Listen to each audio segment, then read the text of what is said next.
All right, fire. We are officially live on the morning, March 18th. Good morning, everybody. We got the Pellegrino boys up and early this morning. Pimpin' Welcome in. Greeno. The Pimpin' Greeno, we were saying, if you can't start your day with a nice glass of Pellegrino hitting the back of your throat, you're going to wake up feeling refreshed, hydrated, everything you need to get the day started, ready to get the day going. So, welcome in, Priamo. How are we doing today? How's everything going this week? Fantastic, Bobby. Glad to be back. I fucking love doing this shit because it's a great way to get the juices flowing in the morning. Wake up the fucking broke boys. The gentleman's code. And we came at him on a different day. Yeah, I wonder if Wow, they they thought realized Tuesday. Yeah.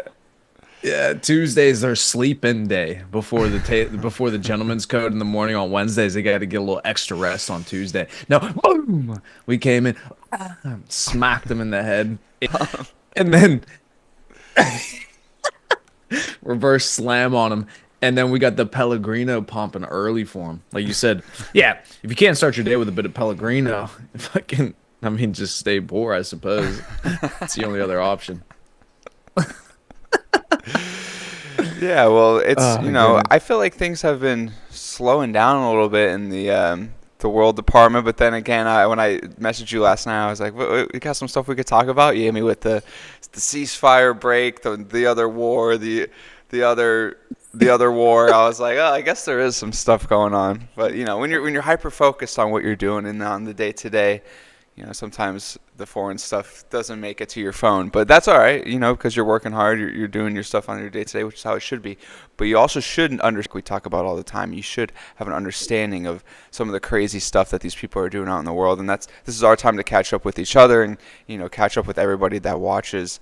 So anything that you want to talk about off the top of your mind today? And that's another thing too. I think the mornings are a perfect time because we're getting up, we're just waking up, we're getting our news, we're getting our coffee, we're getting our water, and it's a great time to debrief. I believe the mornings are a good time to talk about it because when you're just waking up and the ideas are flowing, it's a good time. Your brain's actually the most active in the morning because it's just trying to get all those neurons firing in the morning. So it's a good time to debrief, good time to talk about this stuff because it's really a good time to conversate in the morning.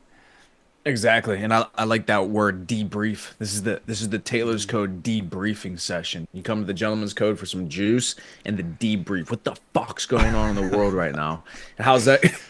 Are we getting, bruv? So yeah, and it's funny you said that because that was the same thing I was doing last night. Was going through X, searching up a couple of different things and thinking, all right, what are we gonna watch? What are we gonna talk about? What's the breaking news? And like you said, as soon as I went and looked for it, boom, ceasefire break in Israel. They're bombing Gaza. Then you got then you have the trendy of why they're sending people to fucking El Salvador, and then people are trying to send the flights back, etc.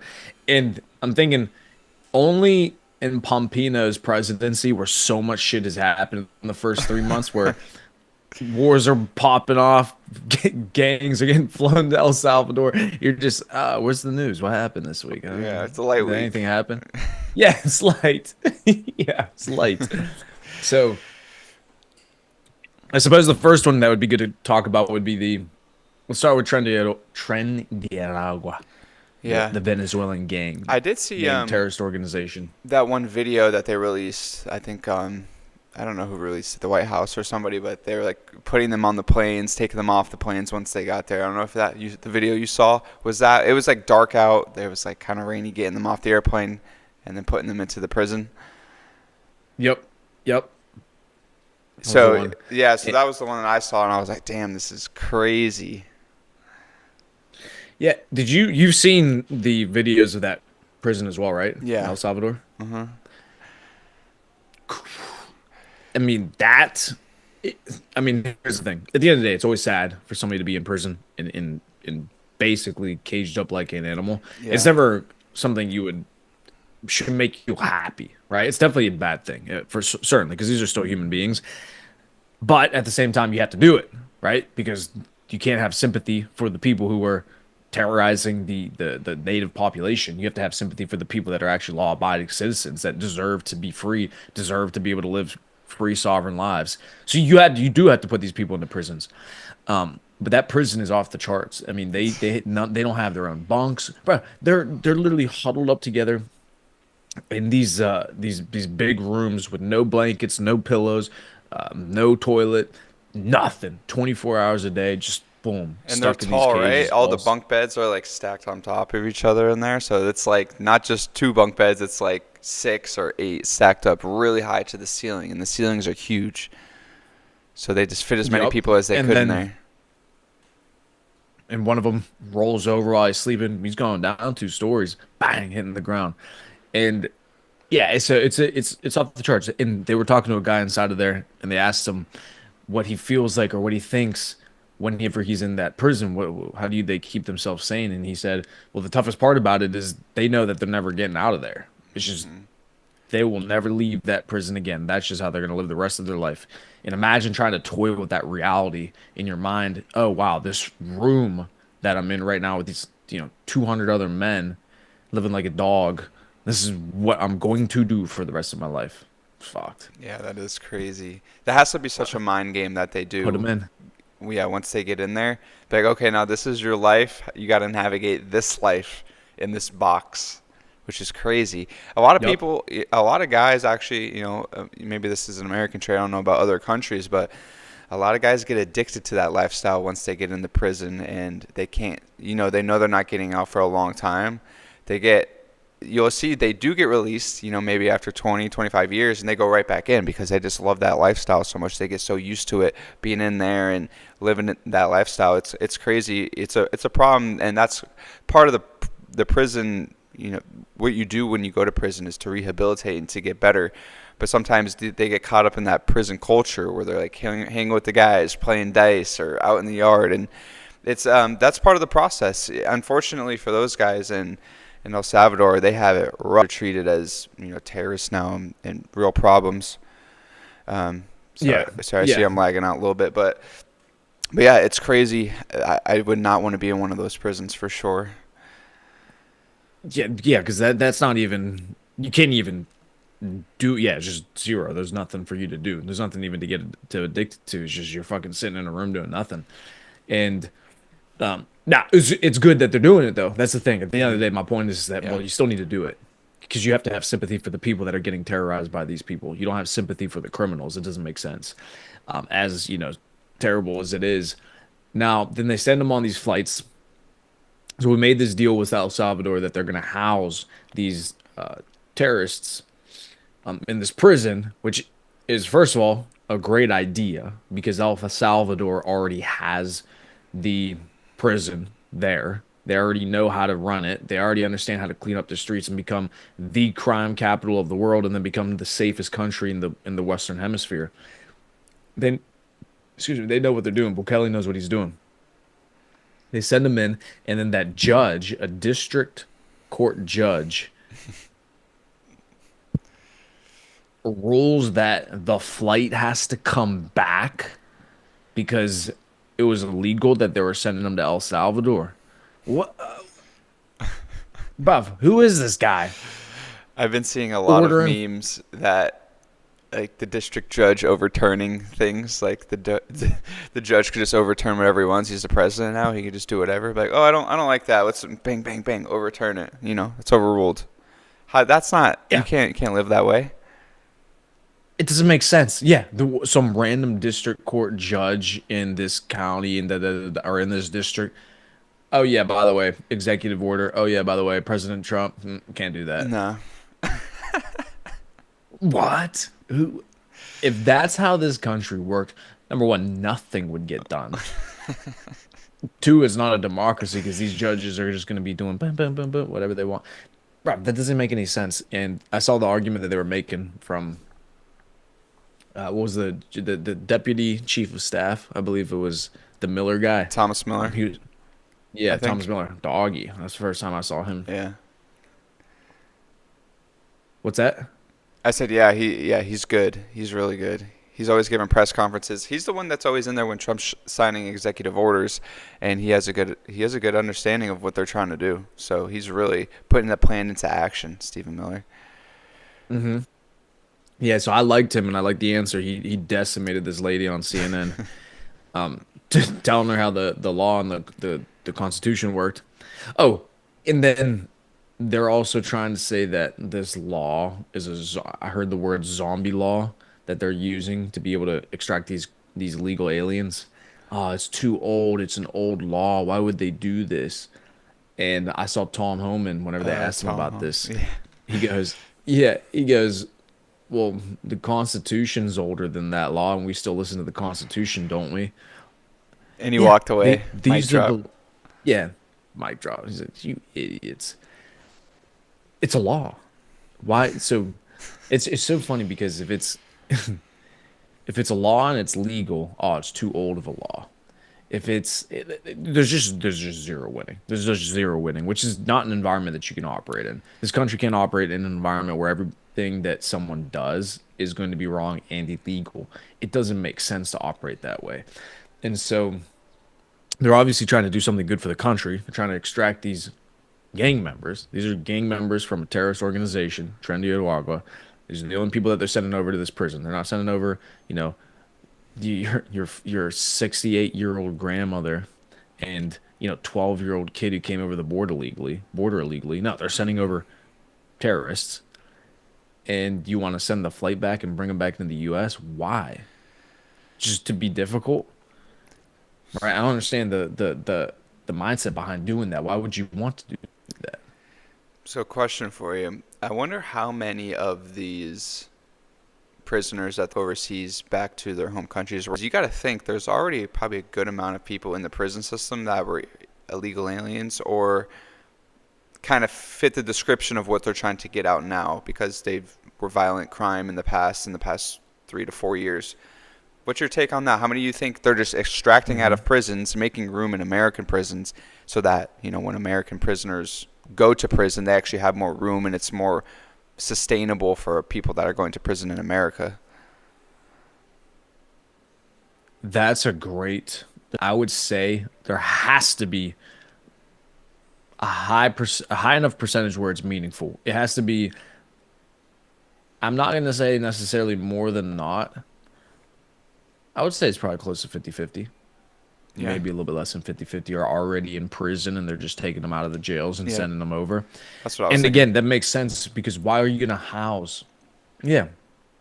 Why are you going to house these people? They came over here illegally. Get them out. For how many illegal aliens come over across the border over the last 4 or 5 years? It's not possible to treat, house, imprison, feed, healthcare, everything these people without having a huge impact on our spending, the money that the government's spending. Yep. So send them over to El Salvador, where they're already doing it. Make a deal. Boom, boom, boom. Art of the deal. And nice little ally, El Salvador. President Bukele's a savage. I fuck Yep. with him. So build that relationship. Build that diplomacy, and send over the prisoners. Because if you send them back to Venezuela, this was the point as well. In Venezuela, they were the ones sending them in the first place. They were the one releasing them out of their jails so that they could come to the U.S. and come live here. So you can't send them back there because then they're just going to come right back. So you got to send them somewhere where they can be housed without being on the U.S. dollar or on the taxpayer dollar in the U.S. Yep. Okay, sounds like a good solution to me. Yeah, I think they're doing. Yeah, I think they're I don't doing a see good the job at. controversy there. Yeah, I don't either. What I do see is like that's how I see they're doing. So they're going to make room out of the prisons, going to fill up the prisons as much as they could while keeping that outflux of people going to different countries. I think they're going to sustain that. That's going to be sustainable going forward. Is getting out the illegal criminals that go to different countries, keeping them out, but then putting people into our prisons. I think is how would work the best from like a supply chain moving people around standpoint, because you can't just house people in local jails or local municipal buildings just sitting there like these gang members. No, they're gonna have to go to prison first, and you're gonna need specialized areas for them there, and then they're gonna have to be moved somewhere else. But so tell me more about this gang and what are they really known for? around the world and what they're doing maybe in the United States, if you have any idea? Because I hear the name all the time and you see the people, see what they look like. Some of these guys are some hardened criminals, some face tats and full body tats, gang initiation stuff. But what is it Right. like? What is some of the criminal activity that they do around the world and some what they do in America? Obviously, probably something drug related, some kind of drug Oh trafficking. yeah. Yeah. So I'm actually gonna look it up because that's a good question. So Tren de Agua Venezolanos. Let's look at this real quick. So let's do main income. What are these guys doing, huh? Let's see. Mm, Okay, here we go. So Tren de Aragua. So probably from Acuarigua or Acuarigua. All right. So Bogota, Colombia. The Tren de Aragua is the Venezuelan gang that President Trump has targeted in his latest wave of deportations formed in a Venezuelan prison, but has branched out to become a multinational crime organization that has pulled off brazen attacks in places ranging from New York City to Santiago, Chile. Oh. Tren de Aragua, what's up? No, I was just saying, ooh, all over the map. Yeah. So, so Tren de Aragua, Spanish for the train of Aragua. There you go. Was founded in 2014 in the Tocaron prison in the central Venezuelan state of Aragua. It may have taken its name from a union of railroad workers building a train connection between Caracas and Aragua. Okay. The gang largely controlled the Tocaron prison, where it ran a zoo, sw- where it ran a zoo, swimming pool, disco, restaurant, and bar. From behind bars, its leaders ordered robberies, kidnappings, and murders. Okay, yeah, not bad. There's definitely doing some bad shit. But as Venezuela sank into its worst economic meltdown in history and crime became less lucrative, the Tren de Aragua branched out overseas. It recruited new gang members among the 8 million Venezuelans who had fled the country's economic crisis. Initially, it established criminals cells in neighboring Colombia. Yeah, where it smuggled drugs and people and operated extortion rackets and prostitution rings. Right. Wow. So clearly, not a fantastic group of individuals, upstanding citizens, right? So I don't see the issue with deporting them.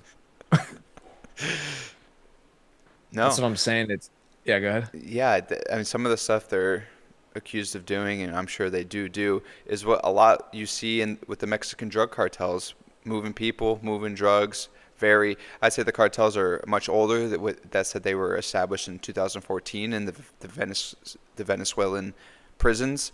So they're fairly new in their tactics. Looks like they got super lucky to be able to have an open border from 2020 to 2024 because that probably accelerated their operations in the United States and been able to spread about the country pretty easily. But no, I mean for being fairly new and what we have heard that they've done, they're pretty like well established. I did not think they would have started in 2014. I would have thought that they would have started probably earlier 2000s, had another 10 years to get going. So that's honestly scary there is that they've only been around for about 10 to 11 years now. But yeah, it sounds like, they have some influence from the Mexican cartels from what, I could hear. That's maybe who they're modeling their enterprise after. But we'll see. That I don't think it's going to work out very well for either of them, the gang members, because they're all going to be going back to the prisons. They're going to have to figure out how to thrive or live in a decimated economy down there in Venezuela. They're going to have to, that's the problem. And I said this last week, is that these guys aren't going to be selling fruit stands, and they're not going to be building houses or, bringing regional banks to the area. These guys are just hardened criminals. They're not going to benefit the economy in those types of ways to get goods and services into it. So what do you do as a country? How do your people survive when a good majority of the population is just terrorizing them with all of this stuff and not contributing to the economy in that way? Hmm. It's Yeah, tough. absolutely. And yeah, and you can't operate in a country where that runs rampant. For example, Mexico with the drug cartels, and now you allow the border to be completely open for 4 years. These guys get to do easy business, easy money. In their world, it's easy money because it's prostitution, it's drugs, so it's quick money, it's fast money, it's a lot of money. And then you can bring that to the US without any type of backlash, repercussions. Boom, just flood it right over the border. Boom, boom, boom. Set up your enterprises, set up your networks, make your money, smuggle your drugs, do your prostitution. And what happens is now you give them a huge opportunity to bring in money. And just like a normal corporation that would lobby the US government to prevent laws being passed and regulations from being passed that would harm their business because now they have interests, now they have ways to make money. They don't want to stop making that money, which is a big problem with capitalism whenever Yep. you get monopolies. That's what's going to happen with these criminal organizations. They're making so much money to the point where, number one, they can influence those policymakers and those politicians. But number two, they're now not going to just go silently into the fucking sunset. Oh, okay, it's over, guys. We were making billions of dollars. Now we can't do it anymore. I guess we'll just have to go figure something else out. No, there's going to be gunfire. There's going to be violence. There's going to be pushback. Most certainly with the Mexican drug cartels because they have enough power and enough weaponry and enough money to actually cause a disturbance. Now, U.S. will fucking wipe them off the face of the planet, certainly. But there's going to be life lost, right? Which is unfortunate. And it's a much bigger problem now than what it would have had to have been if we hadn't just allowed these people to pour through the fucking border, right? Yep. Yeah, so I think it all comes back to, what was one of the first things Trump did when he got into office? One, he said we want to acquire Greenland, we want to acquire Canada through economic force, and also the mass deportation effort that's going on currently.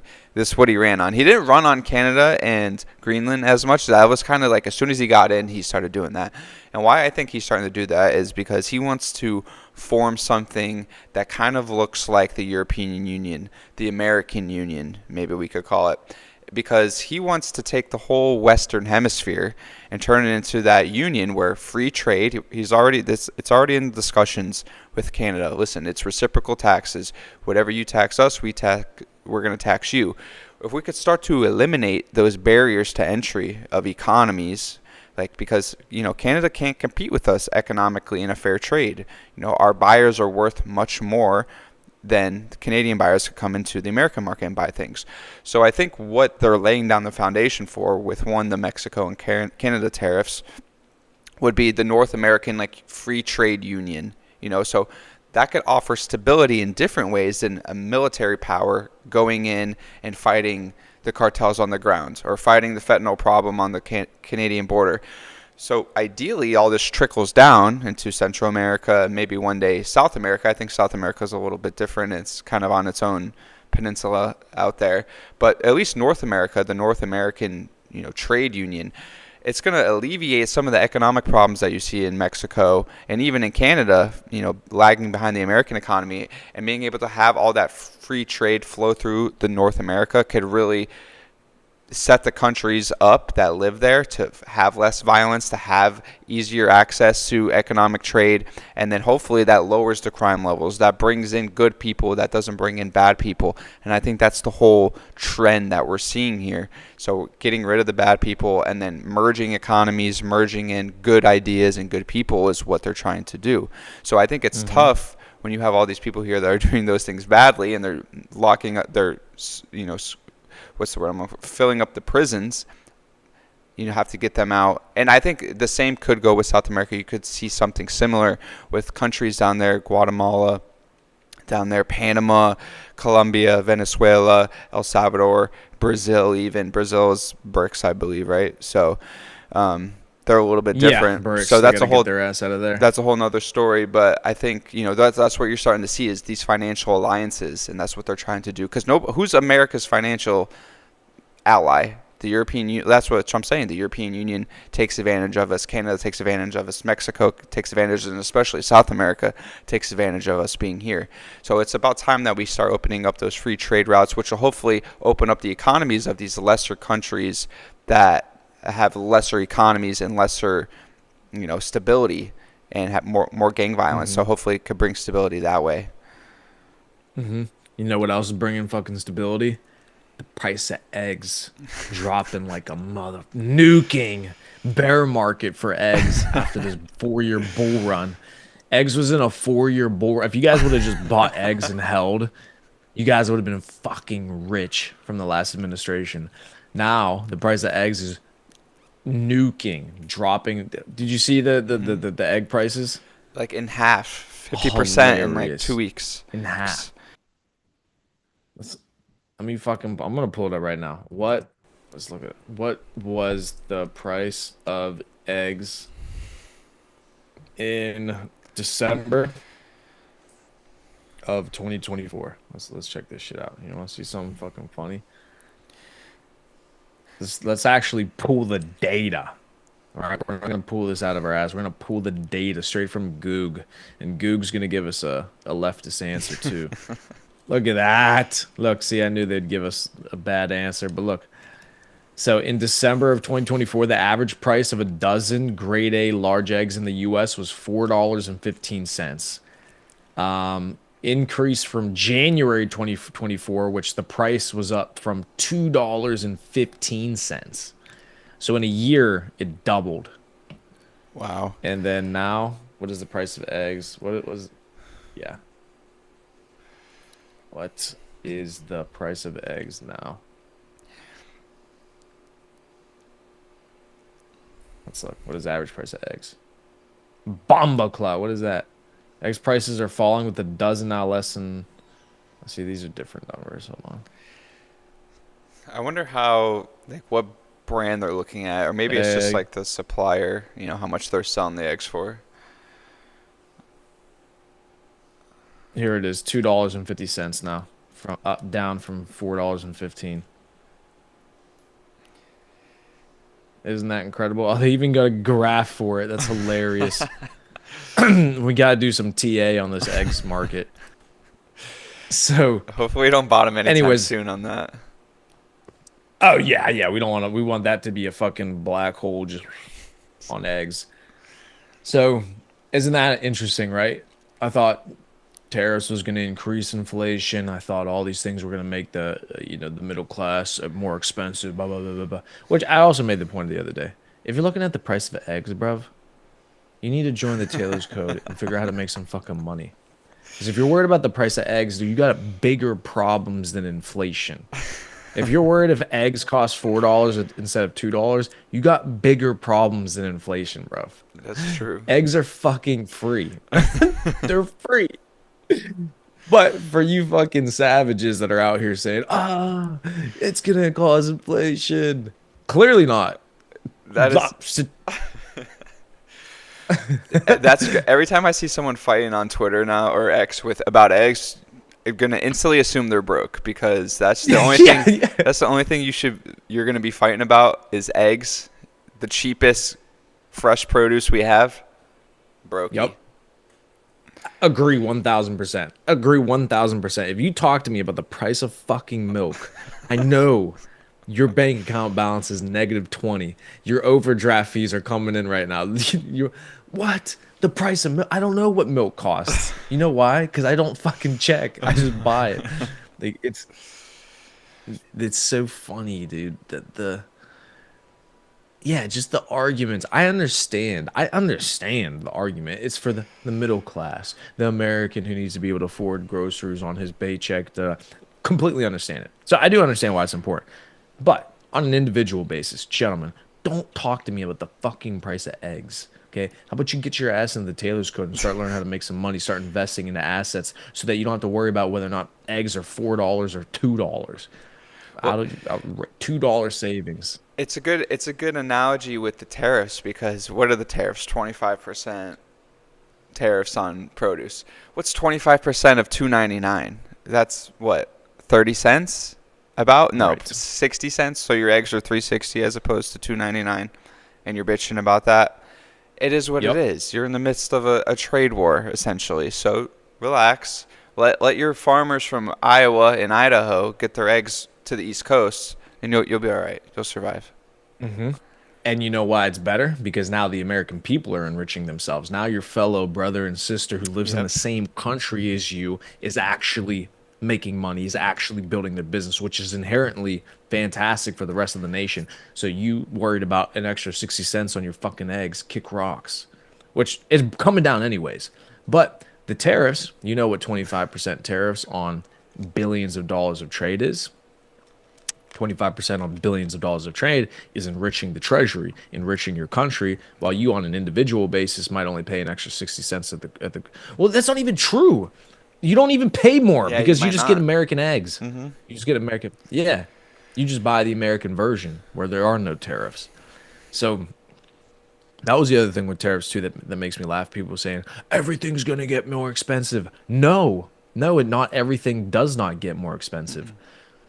The whole point is to make foreign products more expensive and American based products stay the same. So, guess what? It incentivizes the consumer to purchase the American goods, which is good for our country. So, no, not everything goes up, only foreign goods. And so, what happens whenever you increase the price of foreign goods? All of a sudden, you get all these countries and all these companies who come to the United States and have a press conference with Pompino, and Pompino's asking them for $1 trillion investment.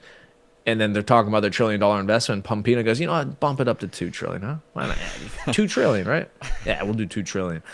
Pumping up their fucking investment while they're live on the the conference press room.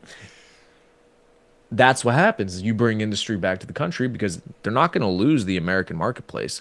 They're not going to lose the American consumers. So, what's the only option they really have? Either pay the fucking tariffs and enrich the treasury, or bring the business back to the US, employ the people of the United States. Either way, win-win situation. You can't lose.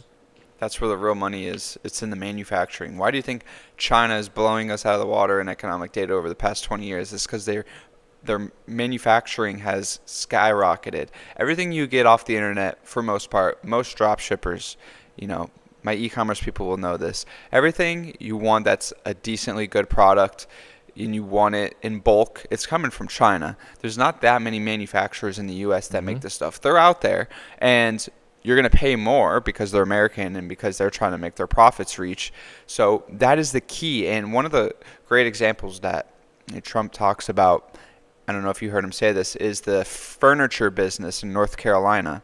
He said the furniture business out of North and South Carolina used to be booming. They'd have ships pull up to the beach, loading up furniture, sofas, rugs, chairs, tables, everything, loading them up, right? Enriching the people of North Carolina, South Carolina. What happened? All of those jobs went away. All of that industry went away pretty much, and he's trying to bring that industry back so that people start buying our furniture, our couches, instead of us buying from other countries, just importing all these different couches. We can make them here. It's not that difficult to make a couch. Add a little cushion, add the coverings to it. People can do it here. It's just that we don't, and that's what we talked about. We're just not doing it. So we need to build those plants again, build those warehouses to store that kind of stuff. And industries like that could come back alive. You know, if you're somebody who's 20 some years old, you could buy a couple couches, get a couple people to make couches for you, and you could build like a booming business in today's day and age. But it's just we went away with that. That's part of the education system, telling kids that they got to go to school for all these liberal arts or these high tech jobs, these high finance jobs that not everybody could get. Not everybody could be in high finance. Not everybody can be in high tech as an engineer, right? Not everybody could be in Hmm. communications at Exactly. school. So people have moved away from these trades and these job opportunities, so they go overseas, and that's the problem right now they're trying to fix. Hmm. And so, well, all right, because now I'm thinking about it because we're talking about overseas and it popped up in my head. So how about the fire break in Israel last night? They launched what airstrikes, missiles at Hamas, the Gaza people. What's your take on that? What do you Yeah, well, first of all, why do you think they did it? And then yeah, what do you think? I think it has something to do with the operations that they're doing with the Houthis. I believe that's how you pronounce it, the Houthis, in Yemen. So I believe that there were some American ships trying to get through the Red Sea, and the people in, or the terrorists in Yemen, whoever they are, the Houthis, I think is how you say it, they were blocking American ships from getting in and out. So I think this also has to do with Israel. I think, with Hamas being there, I don't know what is left of Gaza for them to still need to bomb. Maybe there's still a few headquarters or people. I think it's about over, honestly, in my opinion. I'm getting sick of like even hearing about it. Like, just figure it out, negotiate peace. It's already leveled. Like, if you see videos of Gaza, it's completely leveled. Like, you don't need to bomb it anymore. Be strategic about keeping people safe. Keep Americans safe if they're even there in Israel. But I think it has something to do with American operations in the Red Sea with the Houthis, and yeah, it has to be connected in some way. That's what I was thinking about the first thing I saw it. But I don't, and also I just don't see why they still need to keep bombing them, as it's completely leveled at this point. And find a different way to secure the area. Yeah, I agree. So that was my takeaway too. Was what is it that we still need to? Well, it's not our war. It shouldn't be our war, but apparently we are allies to Israel, and I'm not sure exactly why, because ally means you do something for us and we do something for you, but it seems like we just do something for them. I'm not exactly sure what Israel does for us and why we need to be involved with Israel and them bombing the shit out of fucking Gaza. So, this is something where I definitely stray away from, I suppose, the traditional, Republican agenda right now, which is, oh yeah, Israel, Israel, Israel, Israel. Mm, I'm not, I'm just anti-war. Yeah. So for me, it doesn't have to do anything with Israel. It doesn't have anything to do with Ukraine and Russia. There's no teams. There's no sides for me. It has nothing to do with who do I prefer, who's in the right, who's in the wrong. In every war in human history, every single side, whether they've lost or won, thought they were in the right, and that's why they chose to fight that war. Nobody's willing to die for something that they don't believe they're right about. Hmm. So everybody thinks they're right. Everybody has their own reason. Everybody has their own perspective.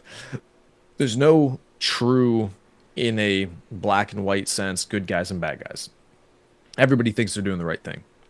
So there's no point in even taking sides. It's not about taking sides. It's about the fact that there shouldn't be the mass murdering of innocent civilians, which is what's taking place in Israel and Gaza.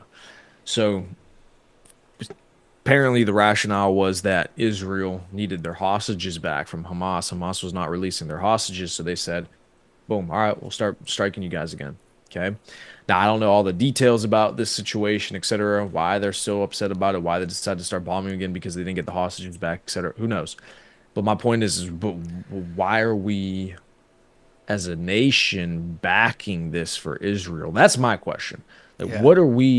why are we backing Israel on this? I don't understand. So I think it has a lot to Dude, do. what is it? Why? Yeah, I think it has a lot to do with, one, the APAC government funding. So a lot of politicians get donations through APAC, and that's the Israel fund, pretty much. That's Israel's direct reach into American politics for donations and things like that. So people have a vested interest to, just like meeting their shareholders, that's what their shareholders want. This is the people that are donating to them, people that are helping them get elected. Their interests are there at one point. So that has a big influence on it, I believe. But also, this is just a multi-decade issue that has been going on between them, and that we've been there from the start. So it's like we have a vested interest to just, keep that interest alive. And something that I heard, it's that once you see one war start to ramp down, so you're going to see Russia-Ukraine start to ramp down, the military-industrial complex is still going to want to go. They're still going to be pumping out their new technology. They're still going to be pumping out their weapons. They're just moving. This is what they do. Once one war ends, they're going to just fill in the void with the next one. And that's, I think, what's unfortunately happening now over there, is that they see an opportunity that, okay, well, this is, the Houthis are blocking our ships. We're going to inject some more naval into the Red Sea, into the Mediterranean. and having some conflicts with Yemen. We're also going to help Israel over there, and we're going to do this, and we're going to. So I think it's just a circulation of money, one from Israel politicians and American politicians working together for their vested interest of those people. And I believe that once one war ramps down, one's going to ramp up, and the fighting continues. Hmm. And that's what upsets me, because I came to that same conclusion as well as just what you said.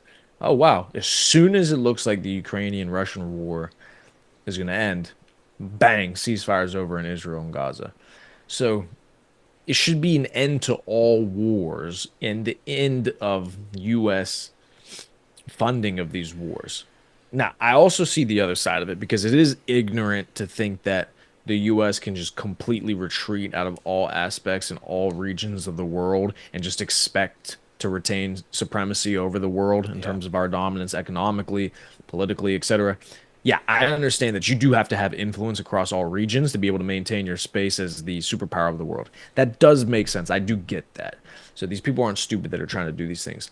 But on the other side, I don't believe there needs to be a permanent funding of wars that don't need to be ours. Because what's it matter to fund these wars permanently, continue to become permanently indebted to the rest of the world, to permanently indebted to China, if what that means eventually is the collapse of the US dollar, the collapse of our only export in America, the only resource that America has that we actually profit off of is the US dollar. So if that collapses and we're no longer the world reserve currency, it's over. There is no nation, there is no superpower, it's done. Well, So why bankrupt ourselves? Yeah, go ahead. I was gonna say here's one thing that they say about the U.S. dollar isn't backed by anything, but the U.S. dollar is backed by one thing, and I've said it before on stream. It's backed by the U.S. military. That's like pretty much what the U.S. dollar is backed by. So that is the vested interest of okay, BRICS is coming along, and they want to bring in new countries into the Middle East. Okay, well we're gonna cause some instability in your region. So you guys can't join BRICS because you're not even rich enough because they won't allow you in. Also, just like you said, projecting power. It's like, how could we project power? It's like, okay, well, we could, take our naval equipment over there, shoot down some boats that won't let us come in. Okay, now we're able to trade with you guys because we got our boats in.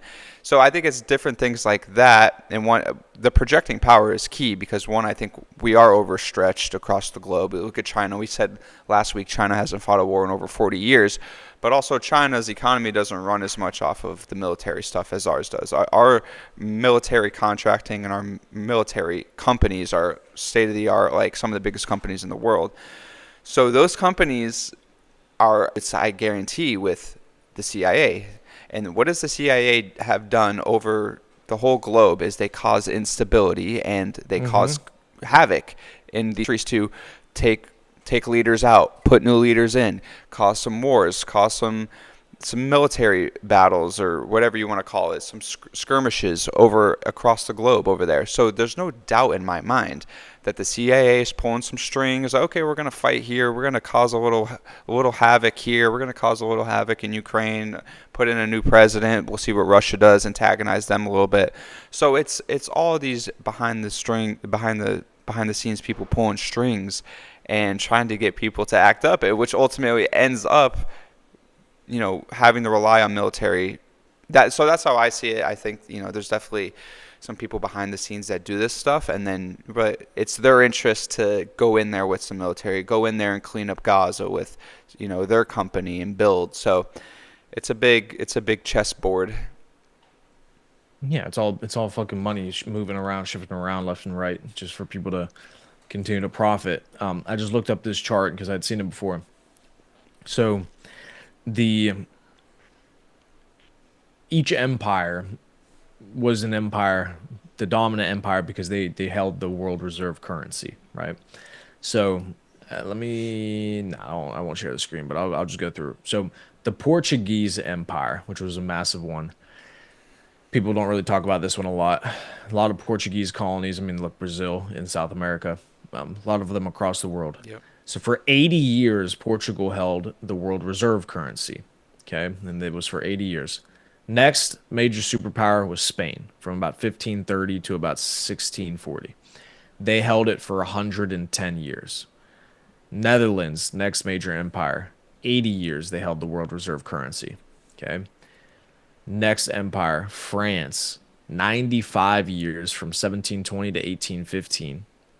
Britain held their world reserve currency status for 105 years.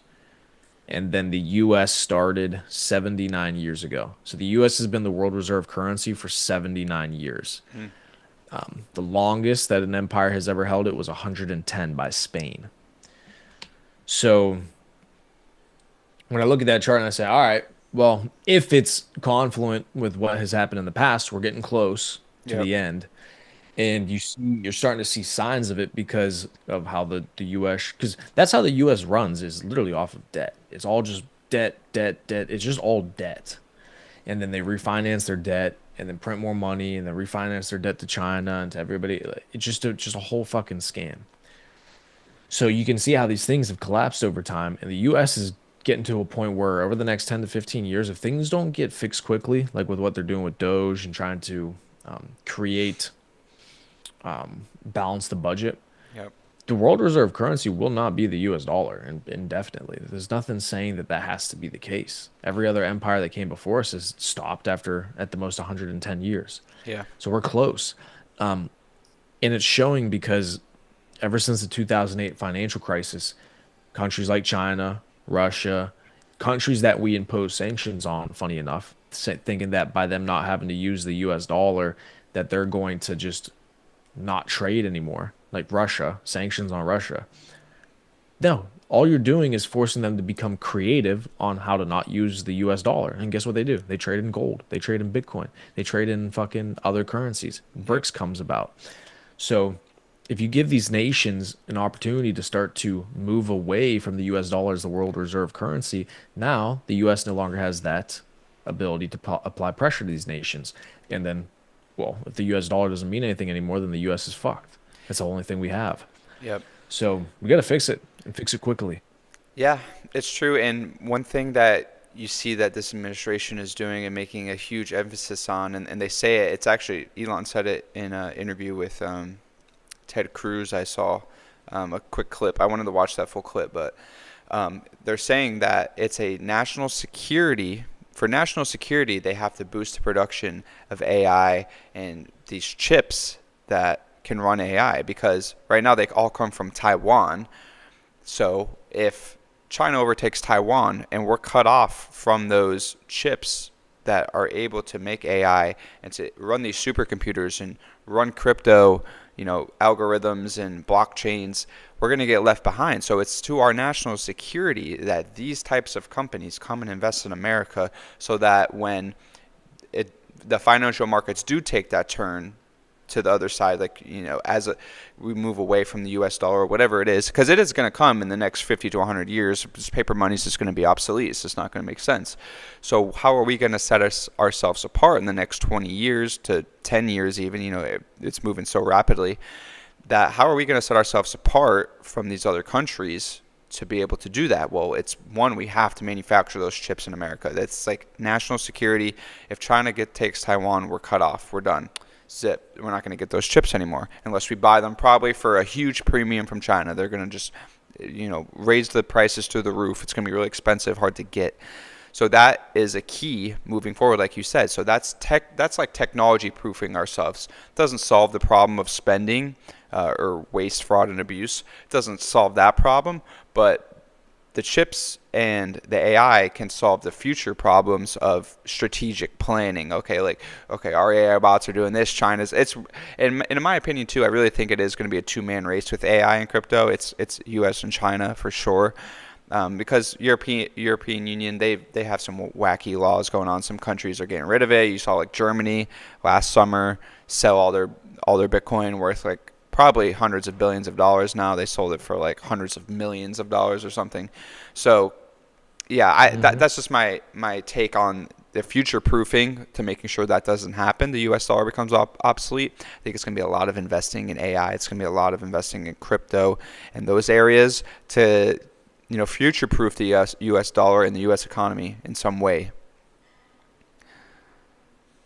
I agree. That's a good point that you said with crypto is yeah, at some point the US dollar will become obsolete. So how do we maintain the world reserve currency status when transitioning to a different currency? So they're gonna have to create some type of stable coin or what they started doing with the strategic Bitcoin reserve, which is a start, at least have some type of store of value for the country that we can use to be able to pay off debts, to use to be able to pay off.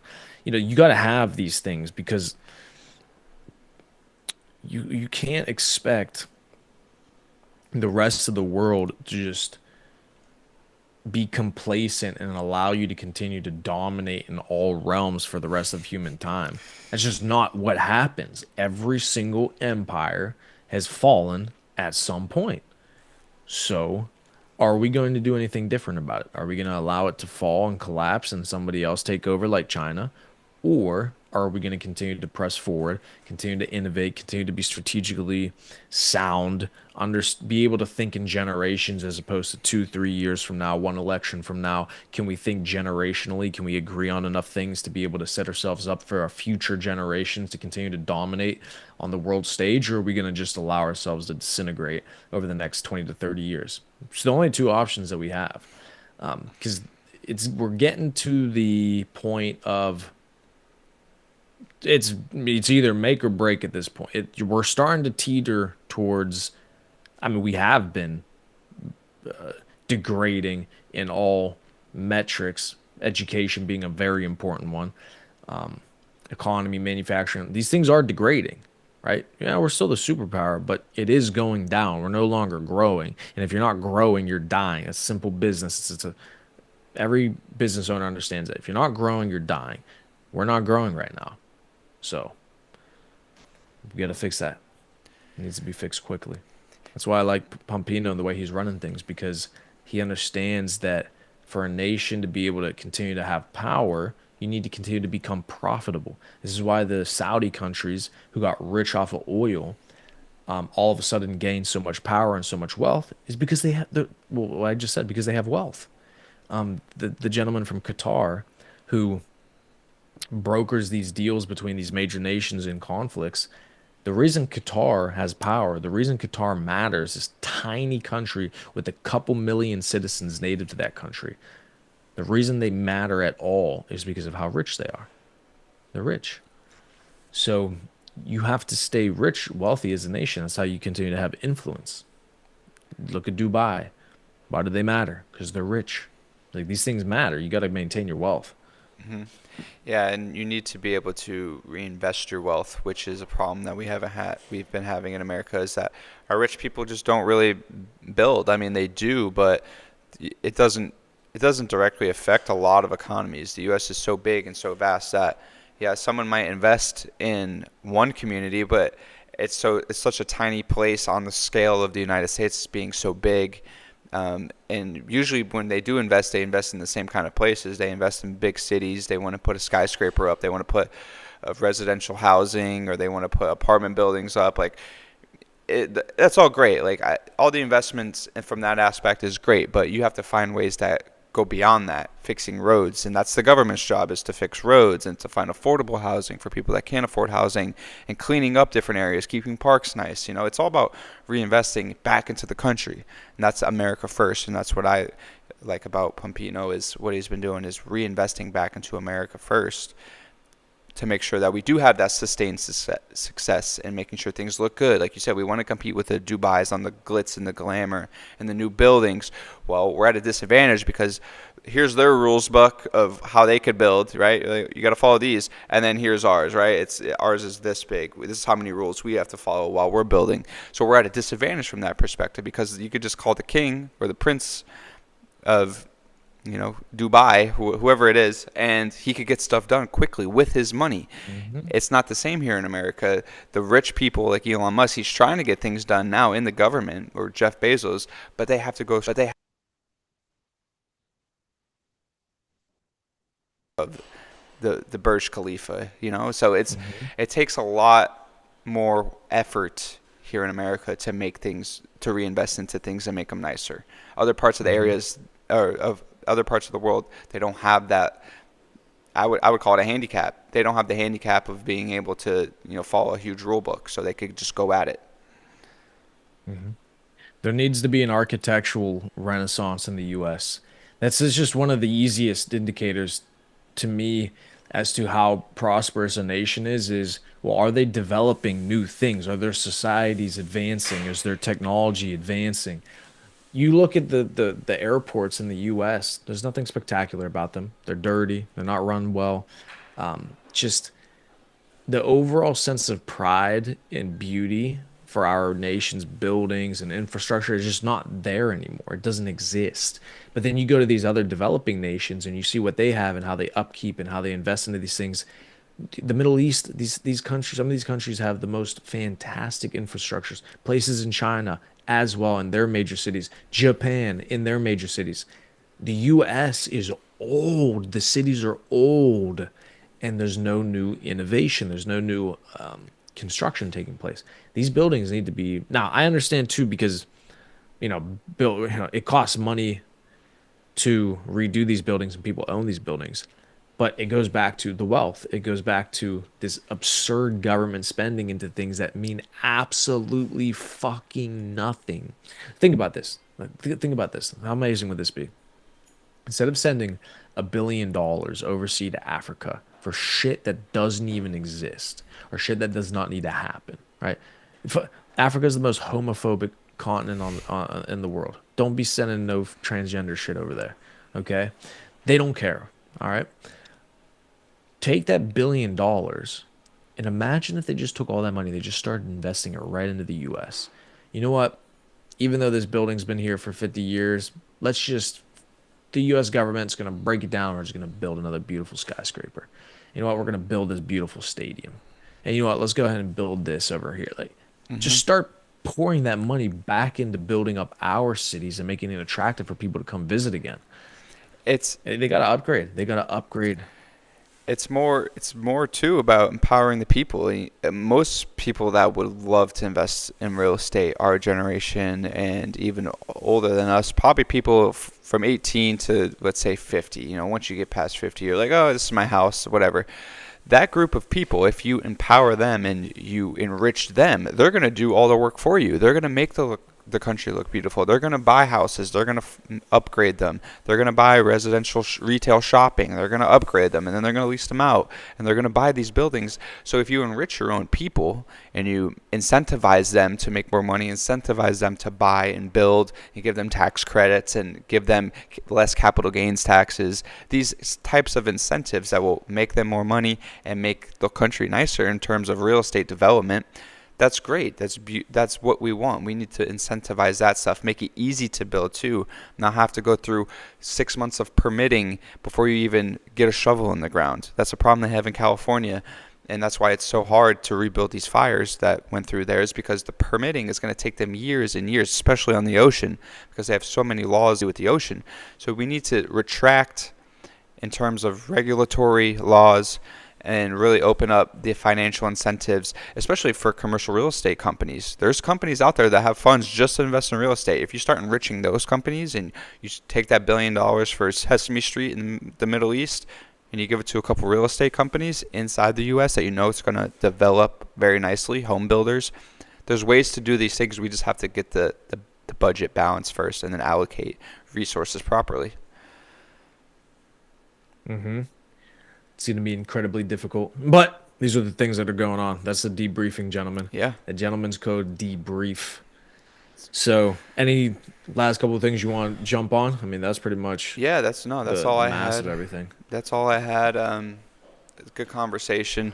We'll definitely we'll plan and we'll watch the video next week. We'll do a podcast or something. We'll catch the gentleman up on some of the podcasts. But no, that's all I had. Other than that, I mean, like Priamo said, if you're worried about the price of eggs, you need to get inside the Taylor's Code. You need to start learning about, not even taking action yet, just learning about other ways to make money. Because if you're worried about the price of eggs and you're worried about milk, you got to get your mindset shifted. You have to understand how money has to come into. It's a total mindset. This is a part of being the ultimate professional, is that you need to switch your mindset to being a consumer to a producer and start producing things that are going to make money, whether that's a service business, selling your skills online, whether that's selling a product online through e-commerce, and I can help you with that, whether that's investing money you have into financial markets for the long run, for setting yourself up for success in 20 years, selling all your Bitcoin, selling all your Pepe, whatever you're buying and selling, whether that's getting your fitness in top-notch shape, making sure that your body is right, making sure your mind's right. It's all part of being an ultimate professional and part of being successful in this world, and that's what we're trying to teach. That's what we're all trying to network and communicate inside the Taylor's Code. So go in there, check out the links in our descriptions from this video. It'll take you to our landing pages where you could buy your access to the community, and you guys could connect with us on the daily, message us. We have people that we're messaging in there all day. Absolutely. Gentlemen, the only way to succeed is with a team. That's just the reality of life. Okay? Whether you decide this is going to be the team for you or not is up to you, but you need to be a part of a team. Everything that Bobby just said, I echo, and you need to join as quickly as humanly possible, because as this world continues to move faster, as the economies continue to move faster, information continues to move faster, if you don't do anything to asphyxiate yourself with winners, with people who understand what's going on, people who are paying attention to what's going on, people who are working every single fucking day to be able to educate ourselves to continue to make more and more money, then you're on the wrong team. Like, these are the people who are going to win. Bobby, myself, Logan, the gentleman side of the Taylor's Code, we're going to win because we've always been winners, and we're going to continue to try to win. If you're not a part of an organization like that, you can't expect to get yourself out of the situation that you're in. You're never going to get out of debt. You're never going to get out of your current income or your job or that lifestyle. You're never going to live anything more special than the average human lifestyle. So join the organization. In the first month, whether you go to Bobby's, you're going through Bobby's Page or mine, when you enroll in the network, use code TC444. Okay, Taylor's Code TC444. It's going to be $40 off of your first month until the end of March, right? $40 off. Oh my goodness. Think about how many eggs you guys can fucking buy with $40 off. Save that 40. Go buy your eggs, because I know you need to have your scrambled eggs in the morning. It's the first time in years that you've been able to have your scrambled eggs again. Save that 40. Go eat your fucking eggs, and then message us in the Discord and start making some fucking money. All right? Outside of that, gentlemen, that's all I have. All right. We'll see you guys next week. All right. Let me do a little